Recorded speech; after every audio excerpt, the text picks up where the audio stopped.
ফাহমিদা বেগম আহত গলায় বললেন। একটু কম ঝাঁজ নিয়ে কথা বলা যায় না? সাবা নির্বিকার ভঙ্গিতে বলল। চায়ের কাপে ছোট ছোট চুমুক দিচ্ছে সাবা। তার মায়ের মতো চা এই পৃথিবীতে সম্ভবত কেউই বানাতে পারে না।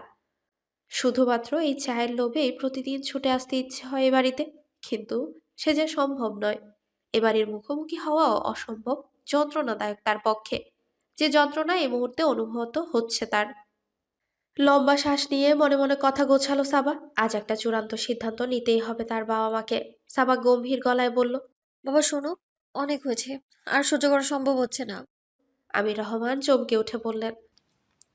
মানে? সাবা কঠিন গলায় বলল। আমার ডিভোর্সের ব্যবস্থা কবে করছো তুমি?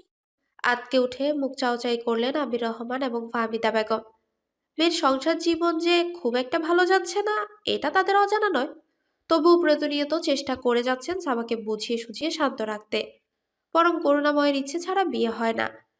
একবার বিয়ে হয়ে গেলে হাজার কষ্ট সহ্য করে হলেও মানিয়ে নেওয়া শিখতে হয়। কথায় কথায় বিয়ে ভেঙে ফেলার চিন্তা করতে হবে কেন? ফাহমিদা বেগম অবাক গলায় বললেন। ডিভোর্স? এসব কী ধরনের কথা সাবা? সাবা বিরক্ত গলায় বলল। খুবই বাস্তব ভিত্তিক কথা।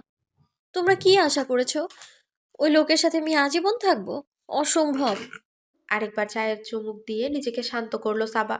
সাফকাতের মুখটা কল্পনায় ভেসে এলেও গা জ্বলে ওঠে তার। এই অসহ্যকর মানুষটার সাথেই তার বিয়ে হতে হলো। সাবা কঠিন ভঙ্গিতে বলল। তোমার বন্ধু মারা যাচ্ছিল, মরার আগে তার ছেলে বিয়ে দেখার শখ হয়েছে, এজন্যই তো জোর করে বিয়েটা দিয়েছিল আমাকে। লোকটা তো বিয়ে দেখে মরেই গেল। এখন আমাকে এই বিয়ে থেকে মুক্তি দাও।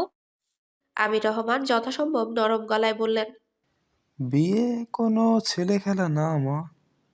এই ইচ্ছে হলো একটা মানুষকে বিয়ে করলাম, এই ইচ্ছে হলো বিয়েটা ভেঙে ফেললাম। সাবার রাগটা আর বাদ মানল না। রাগে জ্বলে উঠে বলে সে। আমার তো বিয়ে করার ইচ্ছে কোনো কালেই হয়নি বাবা। জোর করে বিয়ে দিয়েছো তোমরা আমাকে। বিয়ের আগে আমার কথাটা শোনারও প্রয়োজন মনে করনি। ফাহমিদা বেগম বেশ টের পেলেন আবহাওয়া সুবিধাজনক নয়। মেয়ের রাগ সম্বন্ধে বেশ ধারণা আছে তার। তাই তাকে শান্ত করার উদ্দেশ্যে বললেন। আচ্ছা থাম বাবা, সাফাকাত করেছেটা কি? সাবা আক্ষেপের সুরে বলল। জিজ্ঞেস করো কি করেনি। তেজপাতা বানিয়ে ছেড়েছে আমার জীবনটাকে। তাকে কে অধিকার দিয়েছে প্রতিনিয়ত আমায় কন্ট্রোল করার? আমাকে টিভি দেখায়, এটা নাকি তার পছন্দ না। আমি রাত বিরাতে রিপোর্ট করতে গেলে একগাদা বডিগার্ডকে সঙ্গে পাঠিয়ে দেয়। ফাহমিদা বেগম সরল গলায় বললেন। এটা তো ভালোই। রাতে একা একা বাইরে যাওয়ার থেকে বডিগার্ড নিয়ে যাওয়াটাই তো নিরাপদ। সেদিন পার্টিতে গিয়েছি শাড়ি পরে। আমার শাড়ি পরাও তার পছন্দ নয়, এজন্য আমাকে টেনে হিঁচড়ে বাইরে নিয়ে এসেছে।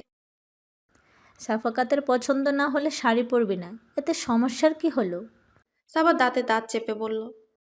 প্রথমত, কারো পছন্দ অপছন্দে আমি নিজের ড্রেসিং স্টাইল বদলাবো না। আর দ্বিতীয়ত সমস্যা এর থেকেও আরো গুরুতর। মানে? সাবা ব্যথাতুর কণ্ঠে বলল। আজ সকালে জানতে পেরেছি আমার ফোন নাকি ট্র্যাক করা ছিল। কখন আর কার সঙ্গে কথা বলছি সব সে শুনতে পারে। সাফকাতকে নিয়ে মেয়ের একের পর এক অভিযোগে তেমন একটা উদ্বিগ্ন না হলেও এবার চমকে উঠলেন আমির রহমান। ফোন ট্র্যাক করা একটু বেশি বাড়াবাড়ি নয় কি? সাফকাত যখন ছোট তখন তার বাবার সঙ্গে বন্ধুত্বটা ছিল তুঙ্গে। এই ছেলেটাকে খুব কাছ থেকে দেখেছিলেন আমির রহমান। তখন তার বয়স কত হবে? বড় জোর 6 কি 7। ওটুকু বয়সে ছেলের যেমন রাগ তেমনই জেদ। একবার তো জেদ ধরলে তা পূরণ না হওয়া পর্যন্ত শান্ত আর হতো না। একবার আমির রহমান স্ত্রীকে নিয়ে দাওয়াতে গেছেন শাহজাহান সাহেবের বাড়িতে। শাহজাহান সাহেব তখনও বাড়ি ফেরেননি। তার স্ত্রী আতিয়া আলম তাদের আপ্যায়নে ব্যস্ত। কলিং বেল বেজে উঠতেই একজন স্টাফ দরজা খুলে দিল। ছোট্ট সাফকাত দরজার কাছে গিয়ে দেখলো বাবার হাতে অফিসের ব্যাগ। আর ছাড়া কিছুই নেই। অথচ সেই সকালবেলা বলে দিয়েছিল তার জন্য ক্রিকেট ব্যাট নিয়ে আসতে। ব্যাট না পেয়ে রাগের বশে হাতের কাছে সাফকাত যা পায় তাই ছুঁড়ে ফেলে দেয় মেঝেতে। বসার ঘরের দামি শোপিস থেকে শুরু করে ডাইনিং টেবিলের কাচের গ্লাস প্লেট কোনো কিছু রেহাই পায়নি তার রাগের তীব্রতা থেকে। ভাগ্যিস এর কিছুদিন পরে আমির রহমান বদলি হয়ে যায় চিটাগংয়ে। সাবার জন্ম হয় সেখানে। দূরত্বের কারণে ফাটল ধরে দুই বন্ধুর সম্পর্কে। নিয়মিত যোগাযোগ রক্ষাও হয় না। দেখা হওয়া তো দুঃসাধ্য ব্যাপার। সে কারণেই সাবা কখনো দেখেনি সাফকাতকে। আগে থেকে তার অনিয়ন্ত্রণযোগ্য আচরণের কথা জানলে জোর করেও বিয়েটা দেওয়া যেত না। অবসর নিয়ে আমির রহমান আবারও ঢাকাতেই ফিরে এসেছেন, তবুও যোগাযোগটা আবারও আগের মতো হয়নি শাহজাহানের সঙ্গে। পুরনো বন্ধুত্বকে তার মনে পড়ল মৃত্যুসজ্জায়। মৃত্যু পথযাত্রী বন্ধুর শেষ ইচ্ছে পূরণ ছাড়াও এমন তড়িঘড়ি করে সাবাকে বিয়ে দেওয়ার পেছনে আরও একটা কারণ আছে। কারণটা তার মানসিক বিধ্বস্ততাটা। গত 1 বছরে ভয়ানকভাবে বদলে গেছে মেয়েটা। মুখের হাসি উড়ে গেছে, অন্তরের শান্তি মেটে গেছে। এ বাড়ি থেকে প্রতিনিয়ত বিচিত্র যন্ত্রণায় ভুগত সে। আমির রহমান এবং ফাহমিদা বেগম ভেবেছিলেন বিয়েটা হয়ে গেলে মেয়ে তাদের সব যন্ত্রণা ভুলে থাকবে, সংসার নিয়ে ব্যস্ত থাকবে। কিন্তু এখন দেখা যাচ্ছে কাজের কাজ কিছুই হয়নি, বরং আরো অস্থির হয়ে পড়েছে সাবা। সাবা আক্ষেপের সুরে বলল, আমার প্রাইভেসি বলে কিছু নেই বাবা। যতই হোক সে স্বামী। তুমি মানতে পারতে যদি মা তোমার ফোন ট্র্যাক করার চেষ্টা করতো। আমির রহমান মাথা নেড়ে বললেন। না না, এটা একদমই ঠিক করেনি শাফকাত। সাবা অধৈর্য কণ্ঠে বলল, আমি আর সহ্য করতে পারছি না বাবা। অনেক তো চেষ্টা করলাম। আমার কোনো কাজে কখনো বাধা দাওনি তোমরা আমাকে। এই লোকটার এক একটা বাধার তার আরো বেশি অসহ্য লাগে আমার। সব থেকে অসহ্য লাগে তার বিহেভিয়ার। সে এমন একটা ভাব করে যেন আমাকে বিয়ে করে দয়া করেছে, অথচ দয়া তো আমি করেছি তাকে। ফাহমিদা বেগম ভ্রু কুঁচকে বললেন। আহ, এসব কি কথা সাবা? কয়েক মুহূর্ত চুপ করে থেকে আমির রহমান নরম স্বরে বলেন, মারে, সবই তো বুঝলাম। বিয়েটা যদি ভেঙেও দিই, কোথায় থাকবি তুই? এ বাড়িটা তো বিষ হয়ে গেছে তোর কাছে। এতদিন পর আমাদের সাথে দেখা করতে এসেও বাড়ির ভেতরে ঢুকছিস না। কোথায় যাবি তাহলে? সাবা সোজা সাপটা জানিয়ে দিল। একা থাকবো, সে সামর্থ্য আছে আমার।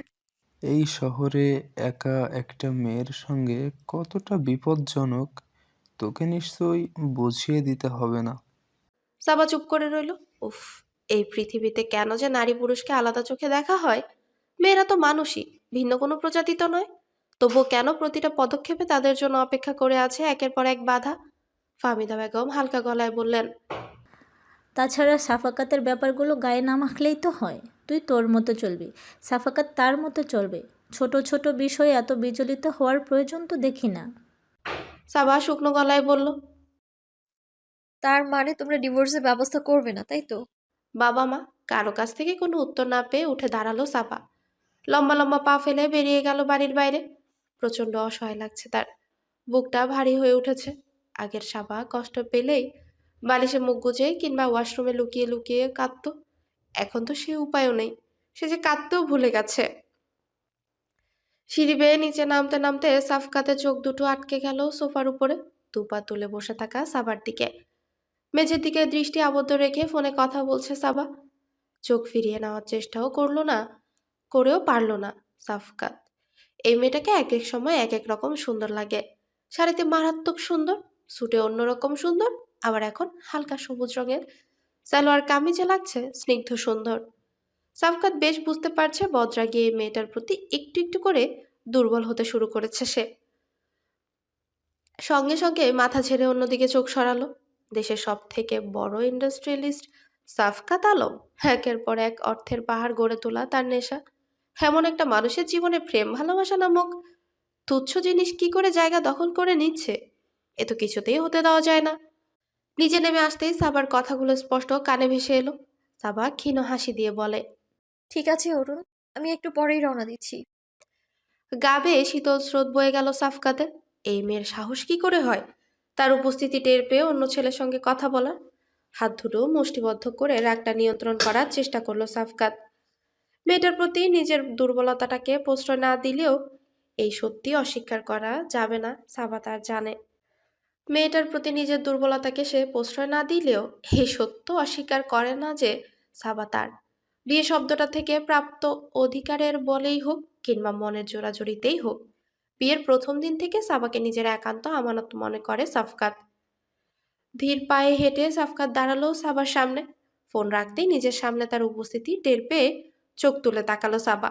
আরেক দফা প্রবল স্রোতে সে এলোমেলো করে দিয়ে গেল সাফকাতের ভেতরটা। এতক্ষণ খেয়াল করেনি কপালে অতি সূক্ষ্ম একটা কালো টিপ পড়েছে সাবা। এই টিপে তার স্নিগ্ধ সৌন্দর্য যেন কয়েক গুণ বেড়ে গেছে। সুপ্ত এক ইচ্ছা জেগে উঠল সাফকাতের মনে। ইচ্ছে হলো ঠিক সেদিনের মতো করে মেয়েটাকে সোফার সঙ্গে চেপে ধরে তার চুলের মুখে মুখ ডুবাতে, নিজের চিন্তা ভাবনায় নিজে অবাক হয়ে উঠেছে সাফকাত। এতটা ব্যাপারেও হয়ে উঠেছে তার চিন্তাগুলো। এমন তো না যে জীবনে কখনো সুন্দরী মেয়ে দেখেনি সে। সিনেব্লাস্ট মিডিয়ার কর্ণধার হওয়ার সুবাদে সুন্দরী নায়িকারা মাছির মতো ঘুরঘুর করে তার আশেপাশে, সুযোগ দেওয়ার চেষ্টাও করে। সাফকাতই তো বরং সুযোগ এড়িয়ে যায়। মেয়ে মানুষকে জীবনে জড়ানো তার কাছে সময়ের অপচয় ছাড়া আর কিছুই নয়। কোনো লাভ তো এদের দিয়ে হয়ই না, বরং অযথা বিরক্ত করে জীবনটাকে বিষিয়ে ফেলবে এরা। এ যেমন এই মেয়েটা করছে তার সঙ্গে। সাবা ভ্রু কুঁচকে জিজ্ঞাসু দৃষ্টিতে তাকিয়ে আছে সাফকাতের দিকে। সাফকাত থমথমে গলায় বলল। তোমার দুঃসাহস দেখে দিন দিন বেড়েই চলছে। সাবা বিভ্রান্ত দৃষ্টিতে ভঙ্গিতে বলে। মানে কি? সাফকাত দাঁতে দাঁত চেপে বলে। আমার চোখের সামনে দাঁড়িয়ে আরেকটা ছেলের সাথে কথা বলছো, আবার আমাকে মানে জিজ্ঞেস করছো। সাবা অবাক হয়ে বলে। আমি আবার কোন ছেলের সঙ্গে কথা বললাম? সাফকাত তাচ্ছিল্যের হাসি হেসে বলে। তুমি কি আসলে এতটা ইনোসেন্ট নাকি ইনোসেন্ট হওয়ার ভাব ধরে বলো তো? সাফকাতের এমন গায়ে বিরক্তির আগুন ধরিয়ে দেওয়ার মতো একটা প্রশ্নেও চুপ করে রইল সাবা।